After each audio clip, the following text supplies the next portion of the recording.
जुग अटल चवर तख्त दे मालक, लोक परलोक दे राखे। जाहरा जहूर हाजरा हजूर, सरब कला भरपूर। जागदी जोत धन धन साहिब श्री गुरु ग्रंथ साहिब महाराज जी। साहिब श्री गुरु ग्रंथ साहिब महाराज जी का कोटान कोट शुकराना है कि गुरु ने बड़ी ही रहमत किरपा की है। संगतां नूं अमृत वेले दे खुले दर्शन दीदारे बख्शे हैं। आओ अमृत वेले की संभाल करते हुए साहिब श्री गुरु ग्रंथ साहिब महाराज जी की पवित्र बाणी की विचार श्रवण करते हुए गुरु दरबार के अंदर हाजरियां भरते हुए मन बिरतियां नूं एकाग्र करते हुए साहिब श्री गुरु ग्रंथ साहिब महाराज जी नूं सीस झुकाउंदे हुए सारी संगत गज के फतेह बुलाउणा करिए जी। वाहिगुरू जी का खालसा वाहिगुरू जी की फतेह। साहिब श्री गुरु ग्रंथ साहिब महाराज जी की अपार रहमत सदका काफ़ी समय तो लैके श्री गुरु ग्रंथ साहिब महाराज जी की पवित्र बाणी की विचार प्रारंभ है। बाणी दी विचार गौड़ी राग दे अंदर सुखमणी साहिब पंजवें पातशाह गुरु अर्जन देव महाराज जी के मुखारबिंद तो उचारण की हुई। 16वीं अष्टपदी के अंदर गुरु अर्जन देव महाराज जी समझा रहे हैं। गुरबाणी द्वारा संगतां नूं उपदेश बख्शिश कर रहे हैं। श्लोक रूप न रेख न रंग किश, कि उस परमेश्वर का ना कोई रूप है ना ही मनुख पशु मच्छ कच्छ आदि कोई आकार। रेख लकीर है ते ना ही कोई काला गोरा रंग है। त्रेहो गुण ते प्रभ भिन्न, कि ओह प्रभ ओह परमेश्वर त्रेहो तिन्ना गुणा तो रजो तमो सतों, इन्हां तिन्ना गुणा तो भिन्न है बखरा है। जैसा कि रूप रंग अर रेख भेख को कह ना सकत कहे, कि उस परमेश्वर का रूप रंग अर रेख भेख कोई नहीं कह सकता कि किहो जा है। तिसे बुझाए नानका जिस होवै सो प्रसन्न। सतगुरु जी गुरु अर्जन देव महाराज जी कथन करते हैं कि जिस उत्ते हरि वाहिगुरू सो प्रसन्न भली प्रकार प्रसन्न होंदे हैं खुश होंदे हैं।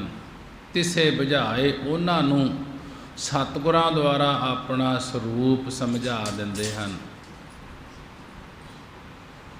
रूप न रेख न रंग किश, त्रेहो गुण ते प्रभ भिन्न। तिसे बुझाए नानका जिस होवै सो प्रसन्न। उस परमेश्वर का ना कोई रूप है ना ही कोई रेख है, ना ही कोई मनुख पशु मच्छ कच्छ आदि कोई आकार है, ते ना ही कोई काला गोरा रंग है। त्रेहो गुण ते प्रभ भिन्न, ओह प्रभु ओह परमेश्वर त्रेह हुंदा तीन गुणा तो। तमो सतों ते रजो तिन्ना गुणा तो बखरा है। तिसे बुझाए नानका जिस होवै सो प्रसन्न।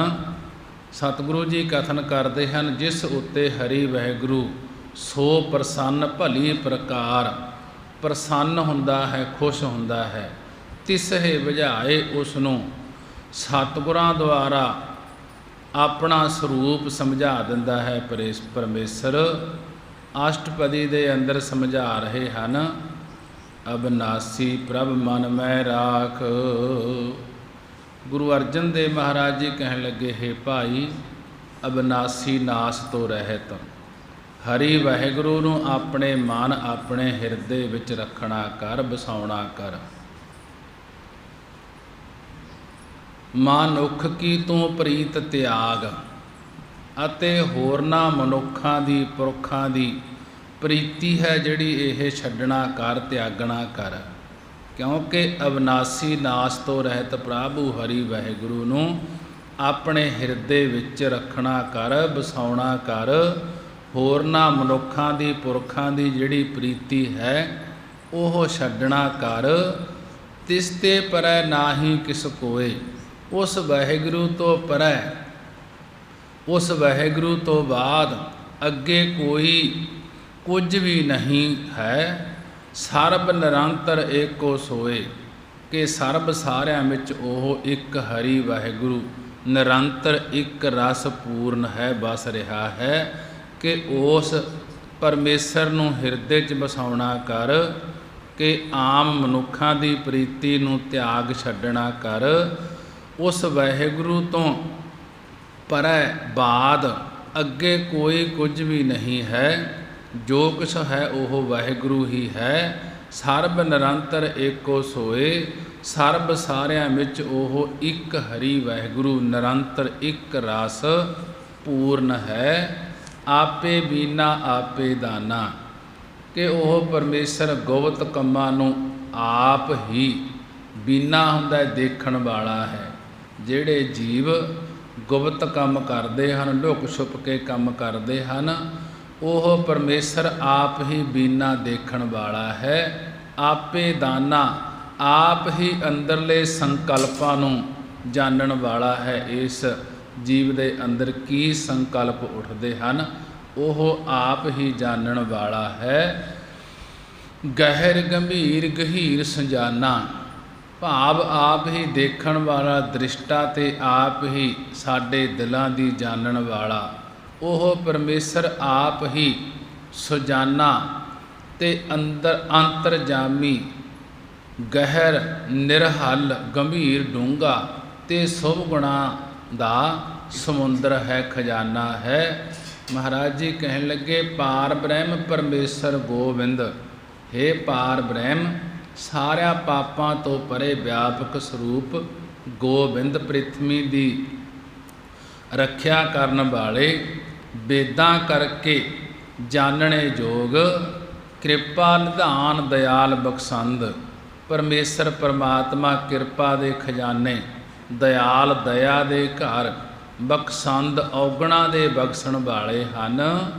ਸਾਧ ਤੇਰੇ ਕੀ ਚਰਨੀ ਪਾਓ, ਜਿਨ੍ਹਾਂ ਨੇ ਮਨ ਨੂੰ ਸਾਧ ਕੇ ਤੇਰੀ ਭਗਤੀ ਕਰਕੇ ਸ੍ਰੇਸ਼ਟਤਾਈ ਪ੍ਰਾਪਤ ਕੀਤੀ ਹੈ। ਹੇ ਪਰਮੇਸ਼ਰ, ਜਿਨ੍ਹਾਂ ਨੇ ਮਨ ਨੂੰ ਸਾਧ ਕੇ ਤੇਰੀ ਭਗਤੀ ਕਰਕੇ ਸ੍ਰੇਸ਼ਟਤਾਈ ਪ੍ਰਾਪਤ ਕੀਤੀ ਹੈ, ਉਹਨਾਂ ਤੇਰੇ ਸਾਧ ਜਨਾਂ ਦੀ ਚਰਨੀ ਪੈਣਾ ਕਰਾਂ। ਨਾਨਕ ਕੈ ਮਨ ਇਹੋ ਅਨਰਾਉ। ਸਤਿਗੁਰੂ ਜੀ ਕਥਨ ਕਰਦੇ ਹਨ ਕਿ ਸਾਡੇ ਮਨ ਵਿੱਚ ਹਰੀ ਵਾਹਿਗੁਰੂ ਦਾ ਇਹੋ ਅਨਰਾਉ, ਇਹੋ ਪ੍ਰੇਮ ਹੈ ਕਿ ਤੇਰੇ ਭਗਤਾਂ ਦੇ, ਜਿਨ੍ਹਾਂ ਨੇ ਆਪਣੇ ਸਰੀਰ ਨੂੰ ਸਾਧਿਆ ਹੈ, ਸਾਧਨਾ ਕੀਤੀ ਹੈ, ਉਹਨਾਂ ਦੇ ਚਰਨੀ ਪੈਣਾ ਕਰਾਂ। ਇੱਥੋਂ ਤੱਕ ਇੱਕ ਪਦਾ ਪੂਰਾ ਹੋ ਚੁੱਕਿਆ ਹੈ।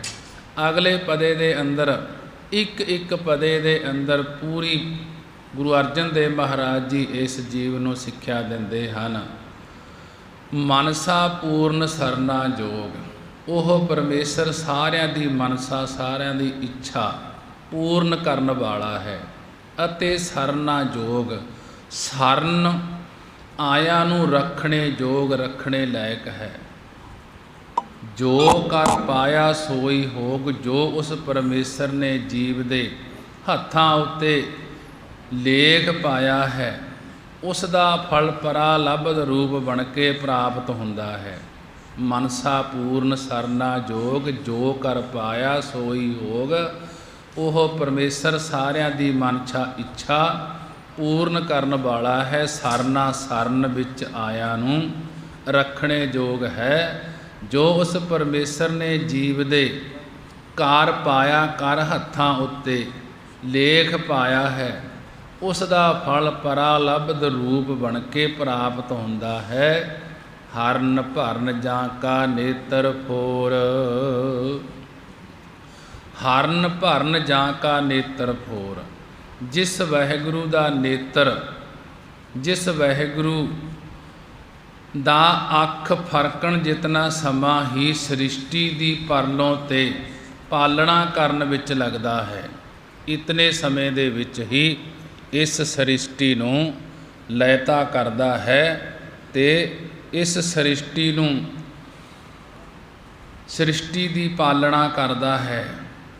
ਹਰਨ ਭਰਨ ਜਾਂ ਕਾ ਨੇਤਰ ਫੋਰ, ਜਿਸ ਵਾਹਿਗੁਰੂ ਦਾ ਅੱਖ ਫਰਕਣ ਜਿਤਨਾ ਸਮਾਂ ਹੀ ਸ੍ਰਿਸ਼ਟੀ ਦੀ ਪਰਲੋਂ ਤੇ ਪਾਲਣਾ ਕਰਨ ਵਿੱਚ ਲੱਗਦਾ ਹੈ। ਇਸ ਦੀ ਬਾਬਤ ਪੁਰਾਣਾਂ ਵਿੱਚ ਕਥਨ ਹੈ, ਜੋ ਚੌਹਾਂ ਯੁੱਗਾਂ ਦੀ 1000 ਚੌਂਕੜੀ ਗੁਜ਼ਰ ਜਾਵੇ। ਇਸ ਬਾਬਤ ਪੁਰਾਣਾਂ ਵਿੱਚ ਕਥਨ ਕੀਤਾ ਹੈ, ਜੇ ਚੌਹਾਂ ਯੁੱਗਾਂ ਦੀ 1000 ਚੌਂਕੜੀ ਗੁਜ਼ਰ ਜਾਵੇ ਤਾਂ ਬ੍ਰਹਮਾ ਦਾ ਇੱਕ ਦਿਨ ਬਣਦਾ ਹੈ। 1000 ਯੁੱਗਾਂ ਚੌਂਕੜੀ ਗੁਜ਼ਰੇ ਤੋਂ ਇੱਕ ਰਾਤ ਬਣਦੀ ਹੈ। ਦਿਨ ਰਾਤ ਵਾਲੇ 360 ਦਿਨਾਂ ਦਾ ਇੱਕ ਸਾਲ ਬਣਦਾ ਹੈ। ਇਸੇ ਪ੍ਰਕਾਰ ਜਦੋਂ ਬ੍ਰਹਮਾ ਦੀ ਉਮਰ 1 ਸਾਲ ਦੀ ਹੋ ਜਾਂਦੀ ਹੈ, ਉਦੋਂ ਬ੍ਰਹਮਾ ਗੁਜ਼ਰ ਜਾਂਦਾ ਹੈ। ਇਤਨੀ ਉਮਰ ਮੰਨੀ ਹੈ। ਇਸੇ ਪ੍ਰਕਾਰ ਬ੍ਰਹਮਾ ਦਾ 1 ਸਾਲ ਤੇ ਵਿਸ਼ਨੂੰ ਜੀ ਦਾ 1 ਦਿਨ ਰਾਤ ਗੁਜ਼ਰਦਾ ਹੈ। 100 ਸਾਲ ਦੀ ਵਿਸ਼ਨੂੰ ਦੀ ਉਮਰ ਭੋਗ ਕੇ ਮਰ ਜਾਂਦੇ ਹਨ ਅਤੇ ਸ਼ਿਵ ਜੀ ਦਾ 1 ਦਿਨ ਗੁਜ਼ਰਦਾ ਹੈ ਤੇ 100 ਸਾਲ ਸ਼ਿਵ ਜੀ ਉਮਰ ਭੋਗ ਕੇ ਮਰਦਾ ਹੈ। ਸਭ ਤੋਂ ਲੰਮੀ ਉਮਰ ਸ਼ਿਵ ਜੀ ਦੀ ਮੰਨੀ ਗਈ ਹੈ। ਜਦੋਂ ਤਿੰਨੇ ਦੇਵਤੇ ਆਪਣੀ ਉਮਰ ਭੋਗ ਕੇ ਸਮਾ ਜਾਂਦੇ ਹਨ, ਉਦੋਂ ਇੱਕ ਪ੍ਰਕਿਰਤੀ ਦਾ ਇੱਕ ਨਿਮਖ ਹੁੰਦਾ ਹੈ। ਉਤਨਾ ਸਮਾਂ ਪ੍ਰਕਿਰਤੀ ਵਿੱਚ ਉਸ ਸਿਰਜਣਹਾਰ ਦੇ ਅੱਖ ਖੋਲ੍ਹਣ ਤੇ ਬੰਦ ਕਰਨ ਦਾ ਸਮਾਂ ਹੈ। ਇਸੇ ਪ੍ਰਕਾਰ ਅੱਖ ਦੇ ਫਰਕਣ ਵਿੱਚ ਸਾਰੇ ਸੰਸਾਰ ਨੂੰ ਪੈਦਾ ਤੇ ਪਰਲੋਂ ਕਰਦਾ ਹੈ। ਤਿਸ ਕਾ ਮੰਤਰ ਨਾ ਜਾਣੈ ਹੋਰ, ਉਸ ਵਾਹਿਗੁਰੂ ਦਾ ਮੰਤਰ ਸਲਾਹ ਮਸ਼ਵਰਾ ਉਸ ਤੋਂ ਬਗੈਰ ਹੋਰ ਕੋਈ ਨਹੀਂ ਜਾਣ ਸਕਦਾ। ਤਿਸ ਕਾ ਮੰਤਰ ਨਾ ਜਾਣੈ ਹੋਰ, ਕਿ ਉਸ ਵਾਹਿਗੁਰੂ ਦਾ ਮੰਤਰ, ਉਸ ਵਾਹਿਗੁਰੂ ਦੀ ਸਲਾਹ, ਉਸ ਵਾਹਿਗੁਰੂ ਦਾ ਮਸ਼ਵਰਾ, ਉਸ ਵਾਹਿਗੁਰੂ ਤੋਂ ਬਗੈਰ ਹੋਰ ਕੋਈ ਵੀ ਨਹੀਂ ਜਾਣ ਸਕਦਾ। ਪੁੱਛ ਨਾ ਸਾਜੈ ਪੁੱਛ ਨਾ ਢਾਹੈ, ਪੁੱਛ ਨਾ ਦੇਵੈ ਲੇਹ, ਆਪਣੀ ਕੁਦਰਤ ਆਪੇ ਜਾਣੈ, ਆਪੇ ਕਰਨ ਕਰੇ। ਕਿ ਆਪਣੀ ਕੁਦਰਤ ਨੂੰ ਆਪਣੇ ਆਪ ਹੀ ਜਾਣਦਾ ਹੈ। ਆਨੰਦ ਰੂਪ ਮੰਗਲ ਸਦ ਜਾ ਕੈ, ਜਿਸ ਆਨੰਦ ਸਰੂਪ ਦੇ ਪਰਮੇਸ਼ਰ ਘਰ ਸਦਾ ਹੀ ਮੰਗਲ ਖੁਸ਼ੀਆਂ ਹੁੰਦੀਆਂ ਹਨ। ਜਿਸ ਆਨੰਦ ਸਰੂਪ ਦੇ ਪਰਮੇਸ਼ਰ ਦੇ ਘਰ ਸਦਾ ਹੀ ਮੰਗਲ, ਸਦਾ ਹੀ ਖੁਸ਼ੀਆਂ ਹਨ। ਸਰਬ ਥੋਕ ਸੁਣੀਐ ਘਰ ਤਾਂ ਕੈ, ਸਰਬ ਸਾਰੇ ਥੋਕ ਪਦਾਰਥ ਉਸ ਪਰਮੇਸ਼ਰ ਦੇ ਸਰੂਪ ਰੂਪੀ ਘਰ ਵਿੱਚ ਸੁਣੀਦੇ ਹਨ। ਰਾਜ ਮੈਂ ਰਾਜ ਜੋਗ ਮੈਂ ਜੋਗੀ, ਜੋ ਪਰਮੇਸ਼ਰ ਰਾਜਿਆਂ ਵਿੱਚ ਰਾਜਾ ਰੂਪ ਤੇ ਜੋਗ ਜੋਗੀਆਂ ਵਿੱਚ ਜੋਗੀ ਰੂਪ ਹੈ। ਤਾਪ ਮੈਂ ਤਪੀਸਰ, ਕਿ ਤਪੀਆਂ ਵਿੱਚੋਂ ਵੱਡਾ ਤਪੀਸਰ, ਤੇ ਗ੍ਰਿਸ਼ਤ ਮੈਂ ਭੋਗੀ, ਗ੍ਰਿਸ਼ਤੀਆਂ ਵਿੱਚ ਭੋਗੀ ਰੂਪ ਵੀ ਆਪ ਹੀ ਹੋ ਰਿਹਾ ਹੈ। ਜੈਸਾ ਕਿ ਰਾਜਨ ਮੈਂ ਤੂੰ ਰਾਜਾ ਕਹੀਐ, ਭੂਮਨ ਮੈਂ ਭੂਮਾ, ਠਾਕਰ ਮੈਂ ਠੁਕਰਾਈ ਤੇਰੀ, ਕੋਮਨ ਸਿਰ ਕੋਮਾ, ਸੂਰਨ ਮੈਂ ਸੂਰਾ ਤੂੰ ਕਹੀਐ, ਭੋਗਨ ਮੈਂ ਭੋਗੀ, ਗ੍ਰਿਸ਼ਤਨ ਮੈਂ ਤੂੰ ਵੱਡੋ ਗ੍ਰਿਸ਼ਤੀ, ਜੋਗਨ ਮੈਂ ਜੋਗੀ। ਕਿ ਤੂੰ ਗ੍ਰਿਸ਼ਤੀਆਂ ਵਿੱਚ ਵੱਡਾ ਗ੍ਰਿਸ਼ਤੀ, ਜੋਗੀਆਂ ਦੇ ਵਿੱਚ ਵੱਡਾ ਜੋਗੀ ਤੇ ਭੋਗਣ ਵਾਲਿਆਂ ਦੇ ਵਿੱਚ ਵੱਡਾ ਭੋਗੀ। ਸੂਰਨ ਮੈਂ ਸੂਰਾ, ਤੇ ਸਾਰਿਆਂ ਸੂਰਮਿਆਂ ਤੋਂ ਵੱਡਾ ਸੂਰਮਾ ਪਰਮੇਸ਼ਰ ਹੀ ਹੈ। ਰਾਜਿਆਂ ਵਿੱਚੋਂ ਰਾਜਾ ਹਰੀਸ਼ ਚੰਦਰ ਜੀ, ਜੋ ਸਭ ਤੋਂ ਵੱਡੇ ਨਿਆਂਕਾਰ ਹੋਏ ਹਨ, ਵਧੀਆ ਨਿਆਂ ਕਰਦੇ ਸਨ, ਉਹ ਰੂਪ ਵੀ ਆਪ ਹੀ ਹੋ ਰਿਹਾ ਹੈ। ਜੋਗੀਆਂ ਵਿੱਚ ਜੋਗੀ ਗੋਰਖ ਰੂਪ ਹੋ ਰਿਹਾ ਹੈ। ਤਪੀਆਂ ਵਿੱਚੋਂ ਵੱਡਾ ਤਪੀ ਸ਼ਿਵ ਰੂਪ ਹੋ ਰਿਹਾ ਹੈ। ਗ੍ਰਿਸ਼ਤੀਆਂ ਵਿੱਚੋਂ ਭੋਗੀ ਕ੍ਰਿਸ਼ਨ ਰੂਪ ਹੋ ਰਿਹਾ ਹੈ। ਧਿਆਏ ਧਿਆਏ ਭਗਤੈ ਸੁਖ ਪਾਇਆ। ਉਸ ਪਰਮੇਸ਼ਰ ਨੂੰ ਭਗਤ ਜਨਾਂ ਨੇ ਧਿਆ ਧਿਆ ਕੇ ਸੁਖ ਪਾਉਣਾ ਕੀਤਾ ਹੈ। ਨਾਨਕ ਤਿਸ ਪੁਰਖ ਕਾ ਕਿਨੈ ਅੰਤ ਨਾ ਪਾਇਆ। ਸਤਿਗੁਰੂ ਜੀ ਗੁਰੂ ਅਰਜਨ ਦੇਵ ਮਹਾਰਾਜ ਜੀ ਕਥਨ ਕਰਦੇ ਹਨ ਕਿ ਉਸ ਅਕਾਲ ਪੁਰਖ ਦਾ ਕਿਸੇ ਨੇ ਵੀ ਅੰਤ ਨਹੀਂ ਪਾਉਣਾ ਕੀਤਾ। ਉਹ ਬੇਅੰਤ ਹੈ ਪਰਮੇਸ਼ਰ। ਅਗਲੇ ਤੀਸਰੇ ਪਦੇ ਦੀ ਵਿਚਾਰ, ਜਾਂ ਕੀ ਲੀਲਾ ਕੀ ਮਿਤ ਨਾਹੇ। ਜਿਸ ਪਰਮੇਸ਼ਰ ਦੀ ਸੰਸਾਰ ਰੂਪੀ ਲੀਲਾ, ਸੰਸਾਰ ਰੂਪੀ ਖੇਲ ਦੀ ਮਿਤ ਮਰਜ਼ਾਦਾ ਨਹੀਂ ਪਾਈ ਜਾ ਸਕਦੀ। ਜਾਂ ਕੀ ਲੀਲਾ ਕੀ ਮਿਤ ਨਾਹੇ, ਕਿ ਜਿਸ ਪਰਮੇਸ਼ਰ ਦੀ ਸੰਸਾਰ ਰੂਪੀ ਖੇਲ ਦੀ ਮਰਜ਼ਾਦਾ ਨਹੀਂ ਪਾਈ ਜਾ ਸਕਦੀ। ਉਸ ਦੀ ਲੀਲਾ ਦੀ ਕੋਈ ਮਰਜ਼ਾਦਾ ਨਹੀਂ ਹੈ। ਉਸ ਦੀ ਲੀਲਾ ਨੂੰ ਸਾਰੇ ਦੇਵਤੇ ਅਵਗਾਹੇ, ਸਾਗਲ ਦੇਵ ਹਾਰੇ ਅਵਗਾਹੇ, ਕਿ ਸਾਰੇ ਦੇਵਤੇ ਅਵਗਾਹੇ ਵਿਚਾਰਦੇ ਢੂੰਡਦੇ ਹੋਏ ਹਾਰ ਗਏ ਹਨ। ਸਾਗਲ ਦੇਵ ਹਾਰੇ ਅਵਗਾਹੇ, ਕਿ ਉਸ ਪਰਮੇਸ਼ਰ ਦੀ ਲੀਲਾ ਦੀ ਕੋਈ ਮਰਜ਼ਾਦਾ ਨਹੀਂ ਹੈ। ਉਸ ਦੀ ਲੀਲਾ ਨੂੰ ਸਾਰੇ ਦੇਵਤੇ ਵਿਚਾਰਦੇ ਢੂੰਡਦੇ ਹੋਏ ਹਾਰ ਗਏ ਹਨ। ਪਿਤਾ ਕਾ ਜਨਮ ਕੇ ਜਾਣੈ ਪੂਤ। ਜਿਵੇਂ ਪਿਤਾ ਦੇ ਜਨਮ ਦਾ ਹਾਲ ਪੁੱਤਰ ਕੀ ਜਾਣ ਸਕਦਾ ਹੈ, ਇਸੇ ਪ੍ਰਕਾਰ ਸਾਗਲ ਪਰੋਈ ਆਪਣੇ ਸੂਤ। ਇਸੇ ਪ੍ਰਕਾਰ ਸਾਰੇ ਮਨੁੱਖ ਦੇਵਤੇ ਆਦਿ ਪਿਤਾ ਰੂਪੀ ਪਰਮੇਸ਼ਰ ਦਾ ਅੰਤ ਨਹੀਂ ਜਾਣ ਸਕਦੇ। ਪਿਤਾ ਕਾ ਜਨਮ ਕੇ ਜਾਣੈ ਪੂਤ। ਪਿਤਾ ਦੇ ਜਨਮ ਦਾ ਹਾਲ ਪੁੱਤਰ ਕੀ ਜਾਣ ਸਕਦਾ ਹੈ। ਇਸੇ ਪ੍ਰਕਾਰ ਸਗਲ ਪਰੋਈ ਆਪਣੇ ਸੂਤ। ਸਾਰੇ ਮਨੁੱਖ ਦੇਵਤੇ ਆਦਿ ਪਿਤਾ ਰੂਪੀ ਪਰਮੇਸ਼ਰ ਦਾ ਅੰਤ ਨਹੀਂ ਜਾਣ ਸਕਦੇ। ਉਸ ਪਰਮੇਸ਼ਰ ਨੇ ਸਗਲ ਪਰੋਈ ਕਿ ਸਾਰੀ ਸ੍ਰਿਸ਼ਟੀ ਆਪਣੇ ਹੁਕਮ ਰੂਪ ਚੇਤਨ ਸਤਾ ਰੂਪ ਧਾਗੇ ਦੇ ਵਿੱਚ ਪਰੋਈ ਹੋਈ ਹੈ। ਸਮਤ ਗਿਆਨ ਧਿਆਨ ਜਿਨ ਦੇ, ਜਿਨ੍ਹਾਂ ਨੂੰ ਪਰਮੇਸ਼ਰ ਸਮਤ ਸ੍ਰੇਸ਼ਟ ਬੁੱਧੀ, ਆਪਣੇ ਤੱਤ ਸਰੂਪ ਦਾ ਗਿਆਨ ਅਤੇ ਨਿਰਗੁਣ ਤੇ ਸਰਗੁਣ ਦਾ ਧਿਆਨ ਦੇਣਾ ਕਰਦਾ ਹੈ। ਜਨ ਦਾਸ ਨਾਮ ਧਿਆਵਹਿ ਸੇ। ਉਹ ਜਨ ਉਹ ਪੁਰਖ ਉਹ ਸੇਵਕ ਭਾਵਨਾ ਸਹਿਤ ਹੋ ਕੇ ਉਸ ਹਰੀ ਵਾਹਿਗੁਰੂ ਦੇ ਨਾਮ ਨੂੰ ਧਿਆਉਂਦੇ ਹਨ। ਤਿਹੋ ਗੁਣ ਮੈਂ ਜਾਂ ਕੋ ਪਰਮਾਏ। ਪਰ ਜਾਂ ਕੋ ਜਿਨ੍ਹਾਂ ਨੂੰ ਤਿਹੋ ਗੁਣ ਤਿੰਨਾਂ ਗੁਣਾਂ ਵਿੱਚ ਭਰਮਾ ਦਿੰਦਾ ਹੈ ਪਰਮੇਸ਼ਰ। ਜਨਮ ਮਰੈ ਫਿਰ ਆਵੈ ਜਾਏ। ਉਹ ਜੰਮਣ ਵਰਨ ਵਿੱਚ ਦੁਬਾਰਾ ਆਉਂਦੇ ਜਾਂਦੇ ਰਹਿੰਦੇ ਹਨ। ਤਿਹੋ ਗੁਣ ਮੈਂ ਜਾਂ ਕੋ ਭਰਮਾਏ। ਪਰ ਜਦੋਂ ਜਿਨ੍ਹਾਂ ਨੂੰ ਤਿਹੋ ਤਿੰਨਾਂ ਗੁਣਾਂ ਵਿੱਚ ਰਜੋ ਤਮੋ ਸਤੋ ਵਿੱਚ ਭਰਮਾ ਦਿੰਦਾ ਹੈ, ਉਹ ਜੰਮਣ ਮਰਨ ਵਿੱਚ ਦੁਬਾਰਾ ਆਉਂਦੇ ਜਾਂਦੇ ਰਹਿੰਦੇ ਹਨ। ਊਚ ਨੀਚ ਤਿਸਕੇ ਅਸਥਾਨ।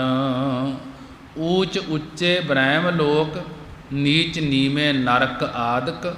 ਉਹਨਾਂ ਸਵਰਗ ਲੋਕ, ਨੀਵਾਂ ਮਾਤ ਲੋਕ, ਉੱਚਾ ਮਨੁੱਖਾ ਜਨਮ, ਬਾਕੀ ਨੀਚ ਜੂਨਾ। ਉੱਚਾ ਈਸਰ ਸਰਵੱਗ ਤੇ ਨੀਵਾਂ ਜੀਵ ਅਲਪੱਗ। ਉੱਚੇ ਹੰਕਾਰ ਵਾਲੇ ਪੁਰਖ, ਨੀਚ ਨੀਵੇਂ ਨਿਮਰਤਾ ਵਾਲੇ ਆਦਿਕ। ਇਹ ਸਾਰੇ ਉਸ ਪਰਮੇਸ਼ਰ ਦੇ ਥਾਂ ਹਨ ਕਿ ਸਤਿਗੁਰੂ ਜੀ ਕਥਨ ਕਰਦੇ ਹਨ, ਜੈਸਾ ਜਨਾਵੈ ਤੈਸਾ ਨਾਨਕ ਜਾਨ। ਕਿ ਜਿਹੋ ਜਿਹਾ ਰੂਪ ਉਹ ਪਰਮੇਸ਼ਰ ਜਣਾਉਂਦਾ ਹੈ, ਉਹ ਜਿਹਾ ਜੀਵ ਪਰਮੇਸ਼ਰ ਨੂੰ ਜਾਣ ਲੈਂਦਾ ਹੈ। ਨਾਨਾ ਰੂਪ ਨਾਨਾ ਜਾਂ ਕੇ ਰੰਗ। ਜਿਸ ਹਰੀ ਵਾਹਿਗੁਰੂ ਦੇ ਨਾਨਾ ਅਨੇਕ ਪ੍ਰਕਾਰ ਦੇ ਰੂਪ ਅਤੇ ਨਾਨਾ ਅਨੇਕ ਪ੍ਰਕਾਰ ਦੇ ਰੰਗ ਹਨ। ਛੋਟੇ ਤੋਂ ਛੋਟੇ ਆਕਾਰ ਵਾਲੇ ਅਨੇਕਾਂ ਤਰ੍ਹਾਂ ਦੇ ਭੇਖ ਧਾਰਨ ਕਰਦਾ ਹੈ। ਕਈ ਜੀਵ ਖੁਰਦਬੀਨ ਨਾਲ ਵੀ ਨਹੀਂ ਦੇਖੇ ਜਾ ਸਕਦੇ। ਅਨੇਕ ਪ੍ਰਕਾਰ ਦੇ ਭੇਖ ਲਿਬਾਸ ਧਾਰਨ ਕਰਦਾ ਹੈ। ਕਦੇ ਸਰਗੁਣ ਸਰੂਪ ਧਾਰ ਕੇ ਬ੍ਰਹਾ ਅਵਤਾਰ ਬਣ ਗਿਆ, ਕਦੇ ਨਰਸਿੰਘ ਅਵਤਾਰ ਬਣ ਗਿਆ, ਕਦੇ ਰਾਮ ਤੇ ਕ੍ਰਿਸ਼ਨ ਆਦਿਕ ਸਰਗੁਣ ਸਰੂਪ ਵਿੱਚ ਅਨੇਕਾਂ ਰੂਪਾਂ ਵਿੱਚ ਹੈ ਅਤੇ ਨਿਰਗੁਣ ਸਰੂਪ ਵਿੱਚ ਇੱਕੋ ਰੰਗ ਹੈ। ਨਾਨਾ ਵਿਧ ਕੀਨੋ ਵਿਸਥਾਰ, ਨਾਨਾ ਅਨੇਕ ਵਿਧ ਤਰੀਕਿਆਂ ਕਰਕੇ, ਅਨੇਕ ਤਰੀਕਿਆਂ ਕਰਕੇ ਸੰਸਾਰ ਦਾ ਵਿਸਥਾਰ ਪਸਾਰਾ ਉਸ ਪਰਮੇਸ਼ਰ ਨੇ ਕੀਤਾ ਹੈ। ਪਰ ਪ੍ਰਭ ਅਵਿਨਾਸੀ ਏਕੰਕਾਰ, ਪਰ ਉਹ ਅਵਿਨਾਸੀ ਨਾਸ ਤੋਂ ਰਹਿਤ ਪ੍ਰਭੂ ਹਰੀ ਵਾਹਿਗੁਰੂ ਏਕੰਕਾਰ ਇੱਕੋ ਇੱਕ ਅਦਵੈਤ ਸਰੂਪ ਹੈ। ਨਾਨਾ ਚਲਤ ਕਰੇ ਖਿਨ ਮਾਹੇ, ਪੂਰ ਰਹਿਓ ਪੂਰਨ ਸਭ ਠਾਏ। ਉਹ ਪਰਮੇਸ਼ਰ ਅਨੇਕ ਪ੍ਰਕਾਰ ਦੇ ਚਲਿਤ ਕੌਤਕ ਇੱਕ ਛਿਨ ਵਿੱਚ ਕਰ ਦਿੰਦਾ ਹੈ। ਕਿਉਂਕਿ ਪੂਰ ਰਹਿਓ ਪੂਰਨ ਸਭ ਠਾਏ, ਕਿਉਂਕਿ ਉਹ ਪੂਰਨ ਪਰਮੇਸ਼ਰ ਸਾਰੀਆਂ ਥਾਵਾਂ ਵਿੱਚ ਵਿਆਪਕ ਹੋ ਰਿਹਾ ਹੈ। ਨਾਨਾ ਵਿਧ ਕਰ ਬੰਤ ਬਨਾਈ, ਅਨੇਕ ਪ੍ਰਕਾਰ ਦੀਆਂ ਵਿਧੀਆਂ ਕਰਕੇ ਜਿਸ ਨੇ ਸੰਸਾਰ ਦੀ ਬਣਾਵਟ ਬਣਾਈ ਹੈ। ਆਪਣੀ ਕੀਮਤ ਆਪੇ ਪਾਈ, ਉਸਨੇ ਆਪਣੀ ਮਹਾਨਤਾ ਰੂਪੀ ਕੀਮਤ ਆਪ ਹੀ ਪਾਈ ਹੈ। ਦੂਸਰਾ ਹੋਰ ਕੋਈ ਵੀ ਨਹੀਂ ਪਾ ਸਕਦਾ ਆਪਣੀ ਕੀਮਤ। ਸਭ ਘਾਟ ਤਿਸ ਕੈ ਸਭ ਤਿਸ ਕੈ ਠਾਓ, ਸਭ ਘਾਟ ਤਿਸ ਕੇ ਸਭ ਤਿਸ ਕੇ ਠਾਓ, ਕਿ ਸਾਰੇ ਘਟ ਸਰੀਰ ਉਸ ਦੇ ਬਣਾਏ ਹੋਏ ਹਨ ਅਤੇ ਸਾਰੇ ਠਾਓ ਟਿਕਾਣੇ ਵੀ ਉਸੇ ਪਰਮੇਸ਼ਰ ਨੇ ਬਣਾਏ ਹਨ। ਲੋਕ ਪਰਲੋਕ ਬ੍ਰਹਮ ਲੋਕ ਬਿਤਲ ਮਹਾਤਲ ਆਦਿਕ ਸਾਰੇ ਸਥਾਨ ਉਸੇ ਪਰਮੇਸ਼ਰ ਦੇ ਬਣਾਏ ਹਨ। ਜਪ ਜਪ ਜੀਵੈ ਨਾਨਕ ਹਰਿ ਨਾਉ। ਸਤਿਗੁਰੂ ਜੀ ਕਥਨ ਕਰਦੇ ਹਨ, ਗੁਰੂ ਅਰਜਨ ਦੇਵ ਮਹਾਰਾਜ ਜੀ, ਕਿ ਅਸੀਂ ਉਸ ਹਰੀ ਅਕਾਲ ਪੁਰਖ ਵਾਹਿਗੁਰੂ ਦੇ ਨਾਮ ਨੂੰ ਜਪ ਜਪ ਕੇ ਜਿਉਂਦੇ ਹਾਂ। ਅੱਗੇ ਪੰਜਵੀਂ ਅਸ਼ਟਪਦੀ ਦੇ ਅੰਦਰ ਕਿ ਪੰਜਵੇਂ ਪਦੇ ਦੇ ਅੰਦਰ ਗੁਰੂ ਅਰਜਨ ਦੇਵ ਮਹਾਰਾਜ ਜੀ ਸਮਝਾ ਰਹੇ ਹਨ ਕਿ ਅਗਲੀ ਪੌੜੀ ਦੇ ਵਿੱਚ ਨਾਮ ਅਤੇ ਨਾਮੀ ਦੀ ਅਭੇਦਤਾ ਅਤੇ ਨਾਮ ਦਾ ਮਹਾਤਮ ਕਥਨ ਕਰਦੇ ਹਨ ਗੁਰੂ ਅਰਜਨ ਦੇਵ ਜੀ। ਨਾਮ ਕੇ ਧਾਰੇ ਸਗਲੇ ਜੰਤ, ਜਿਸ ਚੇਤਨ ਨੇ ਸਗਲੇ ਸਾਰੇ ਜੰਤ ਜੀਵ ਨਾਮ ਦੇ ਆਸਰੇ ਬਣਾਏ ਹਨ। ਓੰਕਾਰ ਕਹਿ ਕੇ ਇਸ ਸੰਸਾਰ ਦਾ ਪਸਾਰਾ ਪਸਾਰਿਆ ਹੈ ਜਿਸ ਪਰਮੇਸ਼ਰ ਨੇ। ਨਾਮ ਕੇ ਧਾਰੇ ਸਗਲੇ ਜੰਤ, ਜਿਸ ਚੇਤਨ ਨੇ ਪਰਮੇਸ਼ਰ ਨੇ ਸਾਰੇ ਜੰਤ ਜੀਵ ਨਾਮ ਦੇ ਆਸਰੇ ਬਣਾਏ ਹਨ। ਭਾਵ ਨਾਮ ਦੇ ਆਸਰੇ ਬਣਾਏ ਹੋਏ ਨਾਮ ਪ੍ਰਸਿੱਧ ਪਰਮੇਸ਼ਰ ਦਾ ਹੈ। ਨਾਮ ਪ੍ਰਸਿੱਧ ਪਰਮੇਸ਼ਰ ਦਾ ਨਾਮ ਹੈ। ਨਾਮ ਕੇ ਧਾਰੇ ਖੰਡ ਬ੍ਰਹਿਮੰਡ, ਉਸ ਪਰਮੇਸ਼ਰ ਨੇ ਆਪਣੇ ਨਾਮ ਦੇ ਆਸਰੇ 9 ਖੰਡ ਤੇ ਸਾਰਾ ਬ੍ਰਹਿਮੰਡ ਧਾਰਨ ਕੀਤਾ ਹੋਇਆ ਹੈ। 9 ਖੰਡ, ਭਾਰਤ ਖੰਡ, ਇਲਾਬ੍ਰਿਤ, ਕਿਪਰਖ, ਭਦਰ, ਕੇਤੂਮਾਲ, ਹਰ ਵਰਖ, ਰੇਮਤ, ਹਿਰਨਮਿਆ, ਕਿ ਇਹ ਕੁੱਲ 9 ਹਨ ਕਿ 9 ਖੰਡ ਉਸ ਪਰਮੇਸ਼ਰ ਨੇ ਧਾਰਨ ਕੀਤੇ ਹਨ। ਕਈ ਵਿਦਵਾਨਾਂ ਨੇ ਕੁਝ ਲਿਖਿਆ ਹੈ ਅਤੇ ਪੁਰਾਣਾ ਅਨੁਸਾਰ ਕੁਰਸ 7 ਦੀਪਾਂ ਵਿੱਚੋਂ ਦੀਪ ਲਿਖਿਆ ਹੈ।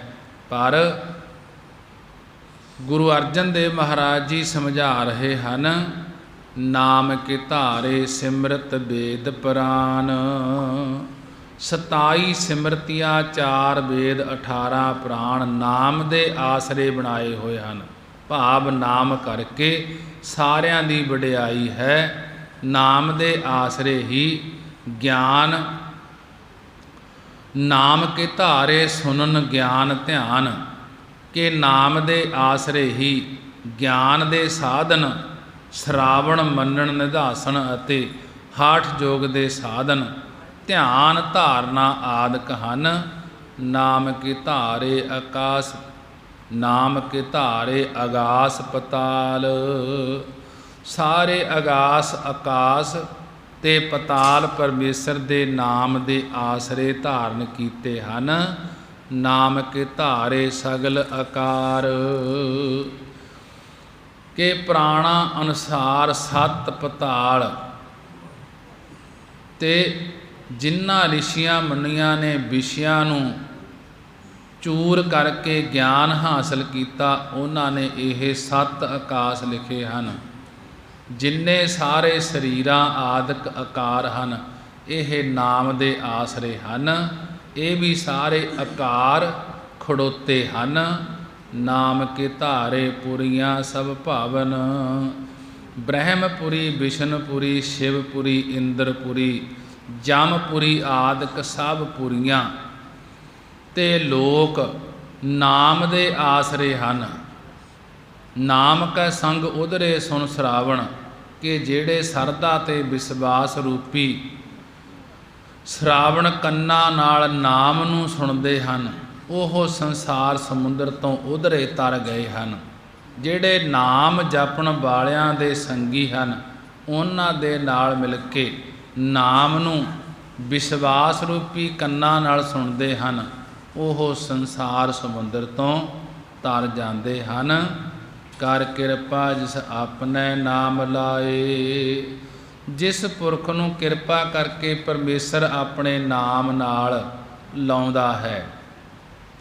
ਨਾਨਕ ਚੌਥੇ ਪਦ ਮੇ ਸੋ ਜਨ ਗਤ ਪਾਏ, ਸਤਿਗੁਰੂ ਜੀ ਕਥਨ ਕਰਦੇ ਹਨ, ਉਹ ਜਨ ਉਹ ਪੁਰਖ ਚੌਥੇ ਪਦ ਤੁਰਿਆ ਪਦ ਵਿੱਚ ਪਹੁੰਚ ਕੇ ਮੁਕਤੀ ਨੂੰ ਪਾਉਣਾ ਕਰਦੇ ਹਨ। ਜਿਸ ਪੁਰਖ ਨੂੰ ਕਿਰਪਾ ਕਰਕੇ ਪਰਮੇਸ਼ਰ ਆਪਣੇ ਨਾਮ ਨਾਲ ਲਾਉਂਦਾ ਹੈ, ਸਤਿਗੁਰੂ ਜੀ ਸਮਝਾ ਰਹੇ ਹਨ ਕਿ ਉਹ ਪੁਰਖ ਤੁਰਿਆ ਪਦ ਰੂਪ ਵਿੱਚ ਪਹੁੰਚ ਕੇ ਮੁਕਤੀ ਨੂੰ ਪਾਉਣਾ ਕਰਦਾ ਹੈ। ਅਗਲੀ ਪੌੜੀ ਵਿੱਚ ਪਰਮੇਸ਼ਰ ਦੇ ਸਰੂਪ ਕਰਨੀ ਤੇ ਨਾਮ ਦੀ ਮਹਿਮਾ ਵਰਣਨ ਕਰਦੇ ਹਨ। ਰੂਪ ਸਤ ਜਾਂ ਕਾ ਸਤ ਅਸਥਾਨ, ਜਿਸ ਪਰਮੇਸ਼ਰ ਦਾ ਸਤ ਸੱਚਾ ਆਨੰਦ ਦੇਣ ਵਾਲਾ ਸਰੂਪ ਤੇ ਸੱਚਾ ਹੀ ਅਸਥਾਨ ਥਾਂ ਹੈ। ਪੁਰਖ ਸਤ ਕੇਵਲ ਪ੍ਰਧਾਨ, ਉਹ ਸੱਚਾ ਅਕਾਲ ਪੁਰਖ ਕੇਵਲ ਨਿਰੋਲ ਸਰੂਪ ਹੈ ਅਤੇ ਸਭਨਾਂ ਨੂੰ ਮੁਖੀ ਹੋ ਕੇ ਪ੍ਰੇਰਨ ਵਾਲਾ ਹੈ, ਸਿੱਖਿਆ ਦੇਣ ਵਾਲਾ ਹੈ। ਕਰਤੂਤ ਸਤ ਸਤ ਜਾਂ ਕੀ ਬਾਣੀ, ਜਿਸ ਦੀ ਕਰਤੂਤ ਕਰਨੀ ਵੀ ਸੱਚੀ ਹੈ, ਜਿਸ ਦੀ ਨਾਮ ਰੂਪੀ ਬਾਣੀ ਵੀ ਸੱਚੀ ਹੈ। ਸਤ ਪੁਰਖ ਸਭ ਮਾਹੇ ਸਮਾਣੀ, ਉਹ ਸਤ ਪੁਰਖ ਹਰੀ ਵਾਹਿਗੁਰੂ ਦੀ ਸਾਰਿਆਂ ਵਿੱਚ ਜੋਤ ਸਮਾਈ ਹੋਈ ਹੈ, ਜਿਸ ਦੀ ਕਰਨੀ ਵੀ ਸੱਚੀ ਹੈ, ਜਿਸ ਦੀ ਨਾਮ ਰੂਪ ਬਾਣੀ ਵੀ ਸੱਚੀ ਹੈ। ਉਹ ਸਤ ਪੁਰਖ ਹਰੀ ਵਾਹਿਗੁਰੂ ਦੀ ਸਾਰਿਆਂ ਵਿੱਚ ਜੋਤ ਸਮਾਈ ਹੋਈ ਹੈ।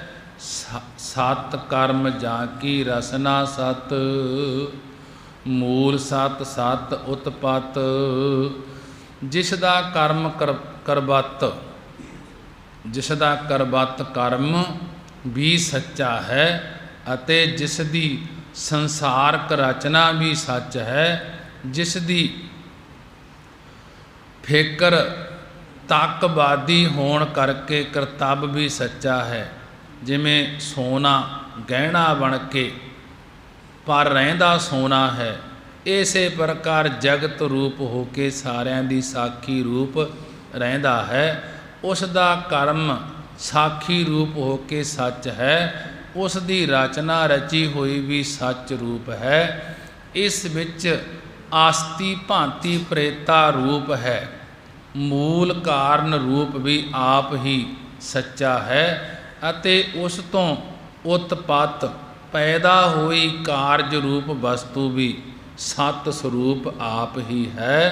ਕਿ ਸ਼ੰਕਾਵਾਦੀਆਂ ਦਾ ਕਿ ਮੂਲ ਦਾ ਸਤ ਹੈ, ਸ਼ੰਕਾਵਾਦੀਆਂ ਦਾ ਕਿ ਮੂਲ ਤਾਂ ਸਤ ਹੈ, ਪਰ ਕਰਨੀ ਕਿਵੇਂ ਸਤ ਹੋਈ? ਇਹ ਜੰਮਦੇ ਮਰਦੇ ਦਿਸਦੇ ਹਨ। ਇਹ ਇੱਕ ਬਿਰਤਕਾਰਵਾਦ ਬਣ ਜਾਂਦਾ ਹੈ। ਜਿਸ ਪ੍ਰਕਾਰ ਜਲ ਵਿੱਚੋਂ ਤਰੰਗ ਪੈਦਾ ਹੋਈ, ਪਰ ਉਹ ਰਹੀ ਤਾਂ ਜਲ ਹੀ, ਪਾਣੀ ਦੇ ਬੁਦਬੁਦਾ ਬਣ ਜਾਂਦਾ ਹੈ, ਪਰ ਸਮਾਉਂਦਾ ਪਾਣੀ ਵਿੱਚ ਹੀ ਹੈ। ਇਸੇ ਪ੍ਰਕਾਰ ਉਹ ਜਗਤ ਰੂਪ ਵੀ ਪਰਮੇਸ਼ਰ ਆਪ ਹੀ ਬਣਿਆ ਹੋਇਆ ਹੈ। ਉਹ ਸਾਖੀ ਚੇਤਨ ਸਤ ਸਰੂਪ ਹੈ। ਜੰਮਣ ਮਰਨ ਤੋਂ ਰਹਿਤ ਸੁਤੰਤਰ ਹੋਣ ਕਰਕੇ ਕਾਰਨ ਰੂਪ ਵੀ ਸਤ ਹੈ। ਜਿਨ੍ਹਾਂ ਨੂੰ ਆਪ ਚੇਤਨਾ ਪ੍ਰਾਪਤ ਹੋ ਗਈ, ਉਹ ਨਾਮ ਤੇ ਰੂਪ ਨੂੰ ਮਿਥਿਆ ਸਮਝਦੇ ਹਨ। ਇਸੇ ਤਰ੍ਹਾਂ ਰਚਨਾ ਕਰਨ ਵਾਲਾ ਆਪ ਵੀ ਸਤ ਹੈ। ਉਸ ਦੀ ਰਚਨਾ ਚੇਤਨਤਾ ਤੋਂ ਭਿੰਨ ਨਾ ਹੋਣੇ ਕਰਕੇ ਵੀ ਸਤ ਹੀ ਹੈ।